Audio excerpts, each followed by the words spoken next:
What's up mga panalo, yun, magandang hapon sa atin mga panalo. So konting sharing lang tayo dito sa bagong Sniper 155 ano. So hindi pa ito yung EBS, so ito yung pinaka-last nalabas ng pinakang naunang Sniper ano. So ito yung pagkakaiba niya sa ngayon no. Ihara, so iba na yung coolant pump niya.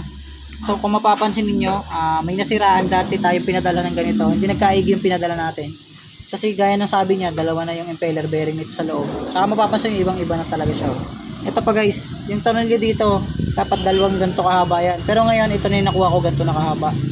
So yung dating coolant pump natin, kasi ay ibang itsura. So ngayon, bago na pati. Pati brand, iba na. Ihara na yung brand niya. Oh. So yung dati, iba. So ito ngayon ang nadagdag. Oh. So in-improve ni Yamaha yung coolant pump niya. So maaaring ganito na rin yung lumabas yung mga ABS version. Naging ganun na rin. So ito sa panahong ito ngayon is wala pang available sa Pilipinas. So kung masisiraan kayo ng coolant pump, wala kayong makukuha ng mga pyesa no, napakahirap hanapin. So ang choice lang natin doon is bumili ng bagong pump, coolant pump kasi na pang R15.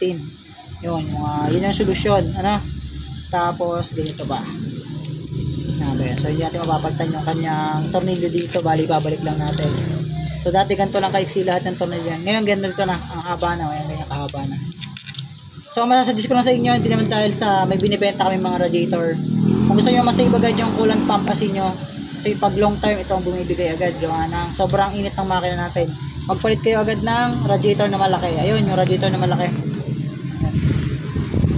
Ayan. So meron tayo available yan dito. Ito 253 kilometers pa lang ang odo, pinuton agad ng radiator. So yan, pwede natin itong buhayin kasi ang bunot lang naman dito ay pan, hindi man mag-check engine yun. So ito ay 253 kilometers lang mga panalo. So ito yung susi, on natin. So makita nyo may plastic pa. Kumbaga sa kahon, unboxing pa yan. Ayan o. Yan, 253 kilometers. So ganun kabata yung motor. Pinaltan agad ng radiator para hindi nasapitin yung mga overheat na yan. Ito yung radiator na ipapalit natin. Yan, ito yung ginamit ni Motodeck na radiator. Yan, ito na oh. Diba, ang layo. So, tara, huwag natin patagalin, kabit na natin. So yun lang mga panalo. RDT nga pala to. Ayan, RDT radiator. So yun yung sinunod natin sa inyo na bago na yung coolant pump ng Sniper 155. Hindi na tulad nung dati. So let's go, salpak na natin to. Okay, thank you mga panalo.